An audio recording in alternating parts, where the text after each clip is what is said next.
Welcome to another episode of Raw Podcast. This is your host, Yenova Tylervite. And in this particular podcast, you probably can see me in the video because I've set the camera up. And yeah, I'll just upload this to YouTube, obviously, and I'll probably upload it to Spotify, maybe, probably. Because there are some people out there who I kind of look up to, such as Madeline Costello Cosson. She's primarily on TikTok, but she's got a podcast, I noticed, on Spotify. And I listened to some of her episodes. She's only got 6 in total. Literally, just 6. And it's like, holy shit, when you like someone just enough, you want to be able to listen to this person for a long ass time versus having like these short little skits, which is what TikTok's all about. TikTok's all about the little skits. But I want to do something with, I want to listen to someone like for at least an hour on something that kind of matters, right? And that's what podcasts really are, that's what the radio is kind of all about. And so that's kind of my plan here with this little podcast, is to be able to provide that type of feeling that I've described for my own audience, whatever that audience may look like. And I think for someone who would want to follow me, who would want to learn from me, would be someone who is interested in relationships. Now, I just want to get this out of the road. I'm actually feeling a little bit unwell right now. You might hear it in my voice. My nose is kind of blocked, actually. And it's actually been a year since I was sick, almost on the dot, because I went overseas to a country called Saakashvili, but in English we just call it Georgia. In Russia, they call it Gruzia or Gruzia, but that's how it rumbles, people. That's the different names for the same country. I went there for a holiday for 3 months, because I really had to. It was a very important reason why I had to. But yeah, I'm back in Australia now. And yeah, it's kind of funny how like nearly a year has gone by and I got the sniffles again. And I think I got the sniffles. Obviously, there's many variables at play when you get sick, right? Such as having too much sugar in one hit, inflammation, that's what sugar does, promotes that. I think I was really just dehydrated a lot because I had tons of cups of coffee, decaffeinated coffee. But still, even right now, my lips are damn dry. I need to figure out how to solve my dehydration problem, because even if I had watermelon, I think it might only just hydrate me for 1 hour, but it's actually kind of annoying me. But that's not what this podcast is about. This podcast, it's raw podcast. I talk about whatever comes to mind. And I want to talk about whatever comes to heart, because now that I know exactly what the heart is, it makes it so much easier to talk about what matters. It makes it so much easier to draw out what's in your heart and express that kind of thing. And we'll touch on different areas of what the heart means, or what it looks like, and such and such.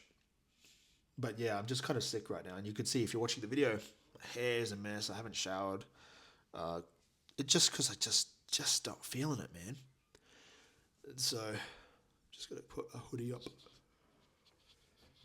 Right, but yeah, the heart. Yeah, for anyone wanting to learn from me, anyone interested in relationships, I have a full-ass document here that I printed. It's probably like 100 plus pages of me having a conversation with maybe 1 or 2 AIs. And I was basically asking questions because I was trying to figure out, like, who exactly am I helping? What exactly is it that I'm offering? It's like, what precisely? Because when you're an entrepreneur, these questions can be a bit challenging to answer, especially if you don't know the answer, especially if you have no one else to help you or guide you. And everyone else who claims to have some experience, they're assholes. And I don't want to name the particular one. But I just have to, instead of saying fuck you to that person, I got to say bless you and move on with my day, because Jeebus said you got to bless your enemies, and that blessing will come back to you. Let's move in a chair. But yeah, I got this huge ass document. And what I basically, this gist from this document, this thick ass document that I printed, it's actually 67, no, is that 2 copies? That cannot be 2 copies of the same document. Oh well. It's the gist of the document basically states that our goal is to achieve an emotionally stable relationship. And this is what I offer. I offer people the ability to establish an emotionally stable relationship. I suppose you could use any other synonyms such as mature. You might say safe, but safety, like psychological safety, emotional safety, is still something that I'm researching and experimenting with. And in terms of safety, which is one of the core problems, safety, like a lack of safety, emotional safety, it just basically means that you just don't inherently feel safe around your romantic interest or your partner. And this could be, the problem is we don't necessarily know the reasons. And this is why manifestation, the subject of manifestation, especially if you're interested in Neville Goddard, actually kind of overrides that shit, all that psychological shit, because you just get to the ultimate first principle, which is imagination. And all you have to do, supposedly, is to change your reverie, which is essentially your inner dialogue, your inner conversations. But it's not just that. It is also your visualizations, but it is also your prayers, essentially, and your belief systems, in your beliefs and your identity. Another word for that is self-concept. And I guess, like Neville Goddard says, there's no one to change but self. You focus on yourself. That's kind of the gist of it. But where do you focus? Well, I just gave you the answer. It's you focus on what beliefs are stacked up that create your identity. And your identity, you could say, is like this subsection of the heart. The heart, by the way, the heart is what we all need to be dealing with. Fuck subconscious programming. Fuck mindsets and all that bullshit. Everyone's using weird ass terminology. And I'm sick of it. Because if someone said to you, you got to change your identity, you got to change your subconscious programming, you got to change blah, blah, blah, blah, blah. I fucking hate those people who teach that shit. Because it's not necessarily a tangible thing. Maybe they know what they're talking about. Maybe they can see it clearly, some people. But as an instructor myself, with a background in education and training, it infuriates me when I see teachers and stuff not teaching, essentially. They're just, the coaching is really just a form of bullying. And I don't like it. They always say, take action, take action, take action. It's the number one word I always hear. And I was reading even Madeline Costello-Cosson's book, which I bought recently. And she kind of said something about taking action that struck me. Because what she talks about in her book is what I talk about. It's got to all come from the heart. We've got to focus on our heart. What's in your heart? For example, if you go to the gym, it doesn't matter if you do all the correct things. Is it in your heart? And so that's why I go to the gym now. Not to try and change external surfaces, not to try and gain some type of external win, not to achieve an outcome, not to change events or coming from that place of fear or insecurity, etc. Hey, look at me, I'm kind of sick right now, but I decided to still go on the internet, even if no one listens. But I know people will listen. It doesn't matter right now if people don't. It doesn't really matter, right? I can't take that personally. If it was in my heart that people won't, or if I was constantly worried, that that'd be a problem. But with the gym, you got to do what's in your heart. Your life is a reflection of the heart. That's a scripture. That's how I know. That's what all manifestation is. That's what all mindset is. That's kind of what all dating is. That's kind of what all the coaching and training actually points to. The Bible said it first. I think it's in Proverbs that it says that your just as a man's face will be reflected in the mirror, so one's life will be a reflection of one's heart. That's what we have to focus on. That's what manifestation is. People say, oh, manifestation is in the mind. Someone left a comment on my video about that, and I'm like, the heart and the mind are kind of like this interconnected thing. The heart is this spiritual sense of self. You could feel it. But if I said to you, hey, what's in your identity? It's like, well, you don't necessarily know. That's a little bit more subconscious. It's a bit hard to tangibly feel that. But the heart, I'm sure you could examine yourself and you feel it. And feeling and emotions, there's nuance between the two. But that is a subconscious language.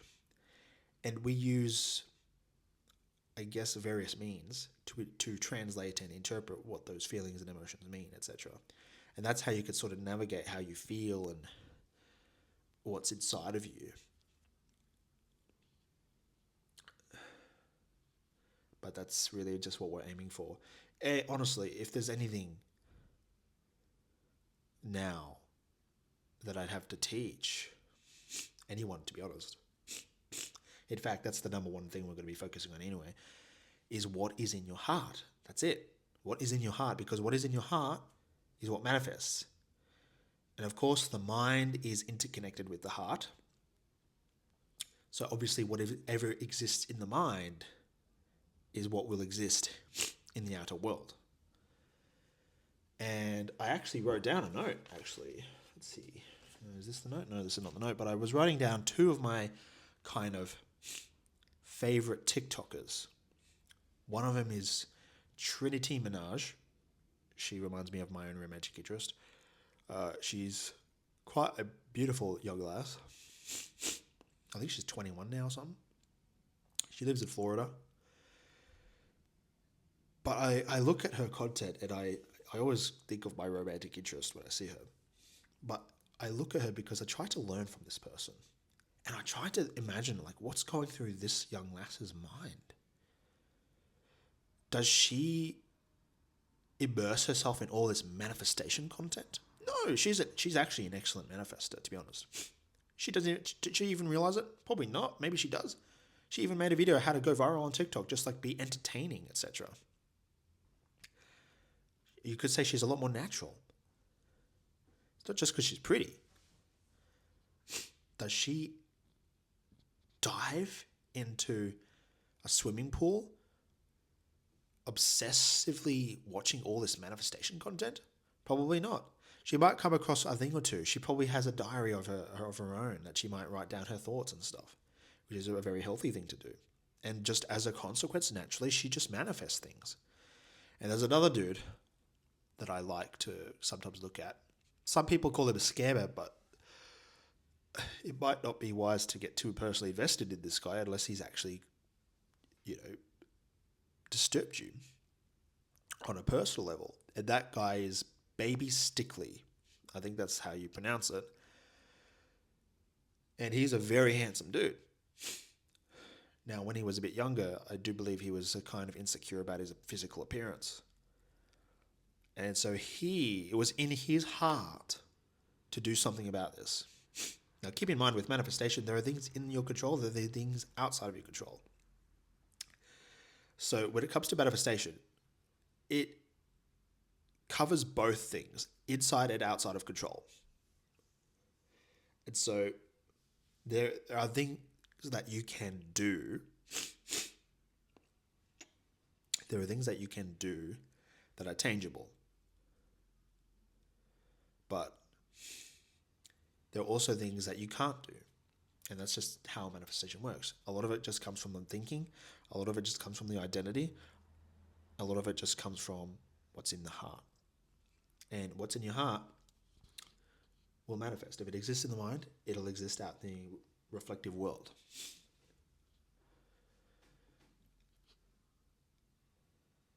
And so Baby Stickley, sorry, my nose is blocked, he did things that were within his control to change his physical appearance. And he has a lot of claims saying that he did all these neck exercises that most people probably would not do. But what's interesting is, even if you try these workouts, they're mundane, they're annoying or whatever, it's got to be in your damn heart. For anything to work at all, it's got to be in your damn heart. And that's the most important part. Like Neville Goddard says, if you have a struggle between belief and willpower, belief will win against willpower. Willpower is short-lived. Willpower can last anywhere between, sometimes it can last up to 3 months. But if it's ingrained, embedded deep within your heart, that's what we're going to look at. And sometimes this is the problem. We don't even know what's in our heart. Because if we're suffering or experiencing things that we don't like, what is in our heart? We might not really know. And so this is where a lot of self-reflection will have to come in. And the whole take action thing is really BS to me, because I mentioned Madeline Cosson earlier. All these people are unrelated to each other. They don't even talk about manifestation. But I can see at a glance that they're actually really good manifestors. Really good. It's crazy. Although Madeline does understand something called the reticular activating system, which is a much more neurological aspect of manifestation. But the taking action is BS. Because in her book, she was saying, you got to take action, take relentless action. And it's not just her saying this, it's other so-called coaches. They say the same dumb shit. Take relentless, obsessive action. It's going to be hard. Well, if it's in your heart, it won't really matter if it's hard or not. And if it's in your heart, then the action becomes extremely clear. But if it's not in your heart, then the so-called take action it's just futile. And that's why I actually hate the advice, take action. Because the only advice that would be applicable to, the only person that would be applicable to, would be someone insecure about taking action. Someone who actually has the things that they want in their heart. It's in them. But for some reason, they're insecure about taking the action. But I feel like that's also potentially not true, because just like Steve Irwin, right, I think he's a great example. Your soul lights up on fire naturally. And that's how you know it's in your heart. No obstacles flinch you. Something worth waking up in the morning for.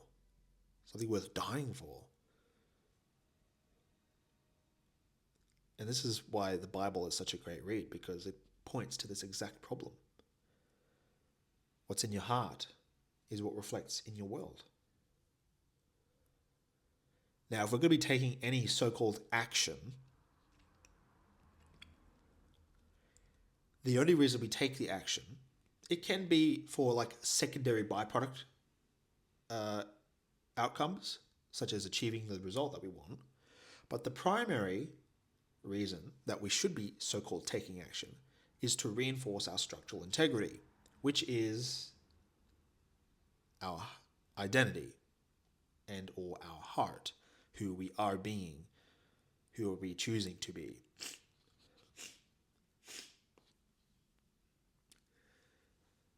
And so that's why I go to the gym, for example, now, these days. It's a bit more newer for me, but... And, feel free to take what I say with a grain of salt if you want. But in the past, I just kind of hated it, to be honest. And I only went, I guess, because I was trying to create that habit. I guess I have gotten a little bigger up here in the chest area. Nothing too major. But what's really important about creating so-called habits is you want to be so good at doing a thing that it becomes extremely difficult not to do. And this is what I personally teach in my instructing trades. For example, let's say you want to drive a car, and I hate that people don't check their blind spot. And I would tell you over and over again, check your blind spot, check your blind spot. And I'd have to drum it into your skull until you keep doing it. And you don't even need me to tell you anymore. You just do it naturally. And the best part about it is that you do it so naturally that it becomes difficult not to do. And that's the best part. And that's what we should really be doing with manifestation and any preferred skill.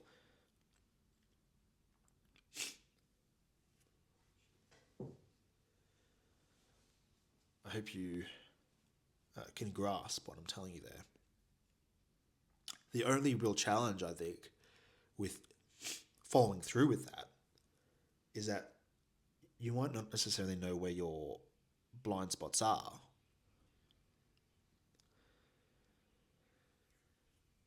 And when you're trying to resolve your own struggles and your own suffering by yourself, it can be challenging because you don't necessarily know what you're looking at or what even you're looking for.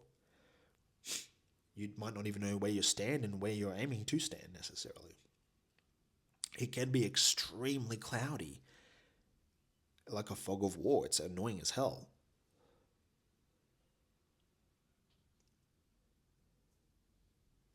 You know, I don't know if you have a regular ass job, but if you're in a proper trade and you know some proper skills, even if it's like something simple like a barista, you know the system, you know how to do things, and you get the gist of why we do certain things this way and why we don't do things a certain way. And you become a little bit of an expert in this field after maybe 3 months, a year even.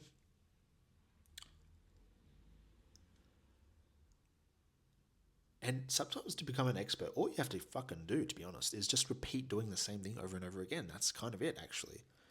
Like with being a mechanic. I was a mechanic and I still like the idea of doing mechanics. I like tinkering and fixing cars. I like that. And what do mechanics do? Like, if you're an apprentice mechanic, the typical agreement is that you're an apprentice for 4 years. But how many times do you necessarily have to change brakes or brake pads and brake fluid before you become a so-called like mechanic or expert in that specific thing? So there's a couple of, obviously there's major dangers if you get something wrong. But typically you only need to do it a few times until you get it right. You basically get supervised. And if you make a mistake, you correct it. And you just kind of keep repeating yourself until it becomes very difficult not to make a mistake. Now, this doesn't mean mistakes are, like we're all going to make mistakes at some point. But we just pick ourselves back up and we move on from that. But that's kind of it. You keep practicing changing the brakes. You know exactly what kind to do. And this could take, it doesn't take that long. It could take, for learning how to drive a car, for example,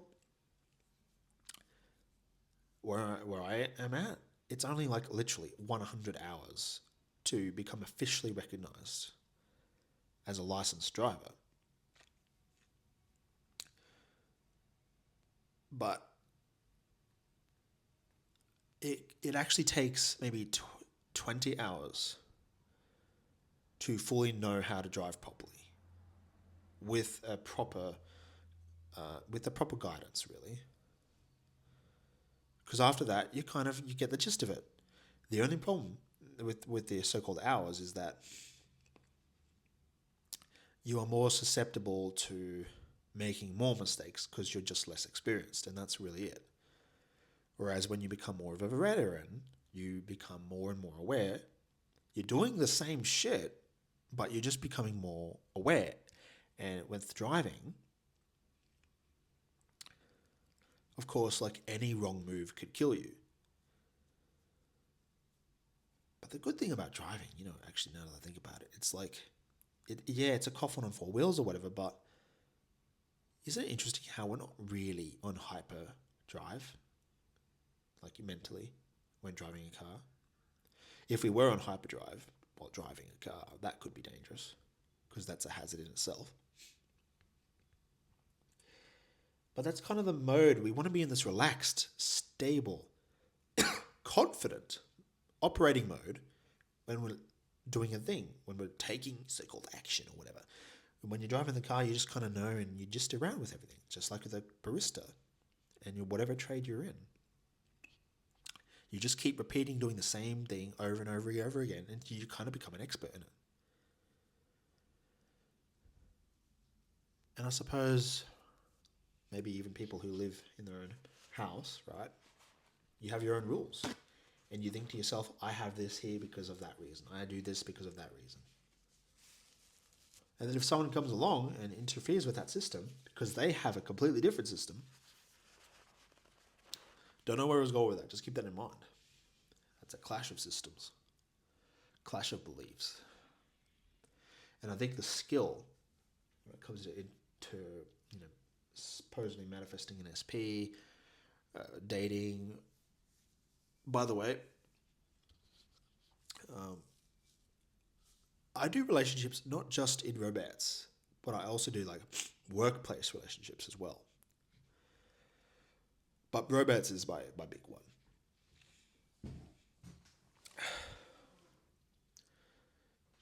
Yeah, I think I cut myself off there. Just basically, yeah, we need to keep developing the skill.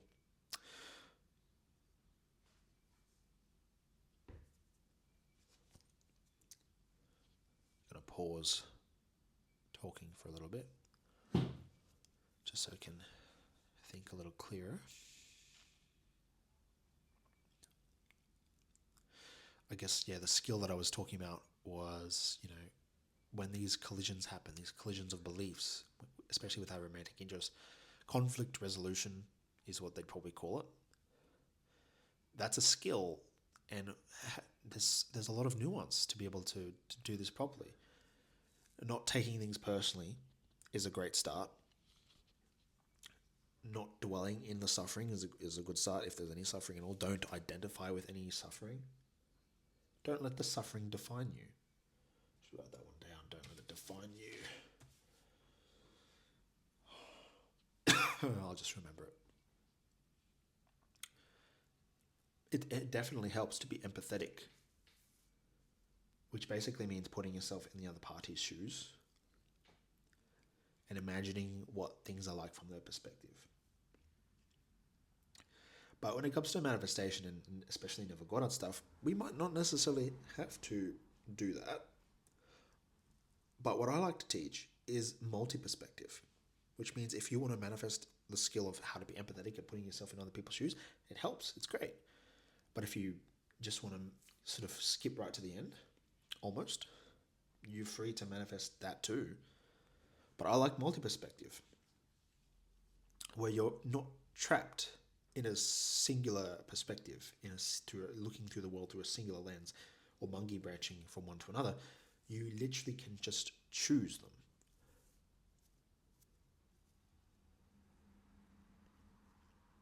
For example, there's in dating and relationships, there's the attachment style theory, and then there's borderline personality disorder. There's even mental so-called disorders like autism and ADHD. Fuck that. But it's kind of like you look at the lenses. You say, from this perspective, what about... Yeah, and it's like the glass half full shit. Oh, a pessimist would say this. Someone with a scarcity mindset would say it's half empty or whatever. Would be afraid. And so it's kind of these operating systems that people kind of inhabit. And that's called the state, the operating system. It's a great way to put it.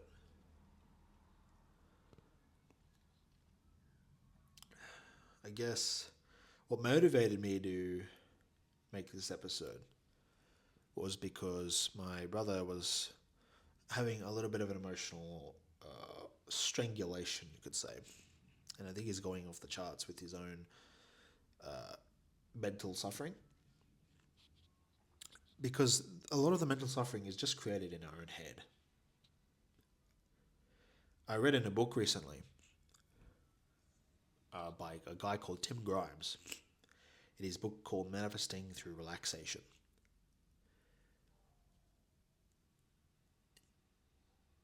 A problem didn't really even become a problem until you literally just started thinking it was a problem. And that's it.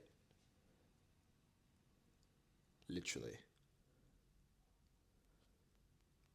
And when you really take that into consideration, that specific sentence, a thing doesn't really become a problem until you start thinking it does.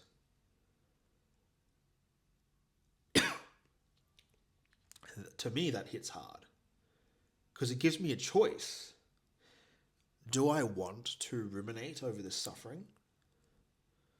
Or does the suffering only exist because I decided that it does? And I let myself fall into that idea. And I could just pull myself out because I am the awareness. I separate myself away from that struggle. I'm like, oh, I'm not that. In fact, this thing came out, it's like, oh, what's that doing there? I'll just chuck it in the bin. There is no problem. Lost your kids? Not really a problem. For anyone who's kind of interested in my background, I haven't seen my children for 4 years. And the way I had to mentally survive that. Kind of like cutting off a tree branch. Because if I see that like the separation from a former partner is a problem, then yeah, it's a problem. But if I literally just don't care, not a problem. But caring, and this is where a lot of pain actually comes in, by the way. You care too much, or because you care at all, this is what causes the pain. That's actually a very first principle stimulus.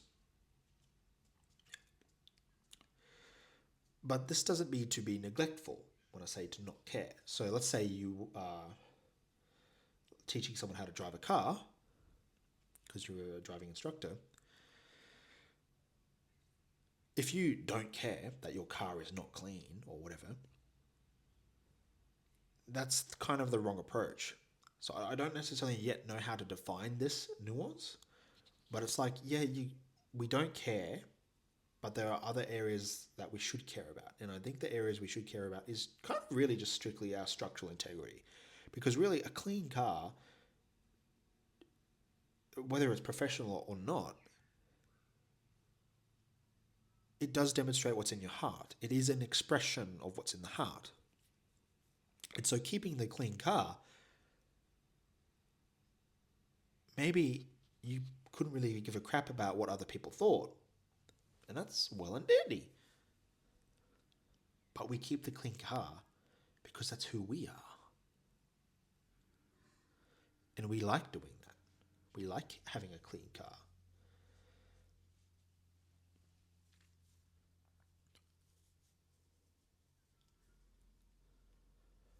So, I'm writing a new book.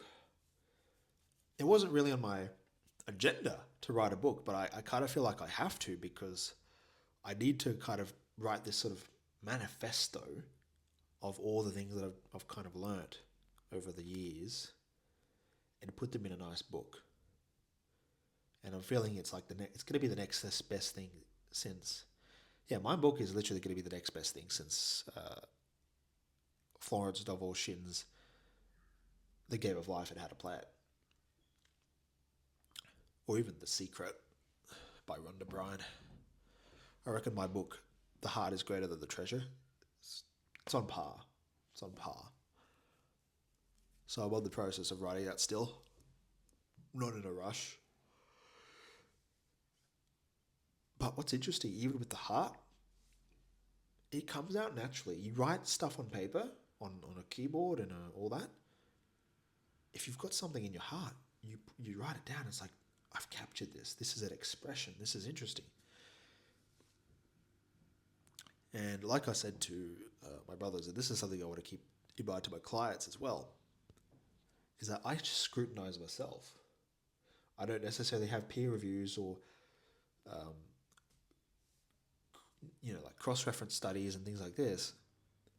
But I do scrutinize myself, and I try to make sure that the information that I provide is accurate and effective. So if I say, do not dwell in your suffering, do not identify with your suffering, do not let your suffering define who you are, well, I talk from experience, and I talk from a painful journey of trying to learn that shit. And most people actually would describe that as the victim mindset. But the problem is, definitions matter. Right? Definitions matter. You might be dwelling in your suffering, you might be ruminating it, it's occupying a lot of mental real estate, but you don't personally identify as a victim. And this is why definitions matter, because if we could just use our definition, the correct definition, and I say mental suffering or other terminology, I say things like this because it's a lot more accurate, whereas the victim mindset, some people might think they're a victim, and that's going to be the exact definition we'll be using for those specific people. But it's not always the case. And so I say mental suffering because you're going to be suffering regardless if you're a victim or not. It's much more accurate. All right, so I think I'm going to wrap it up here. So I will see you on the next episode of Raw Podcast. This is Jennifer Talabat signing out.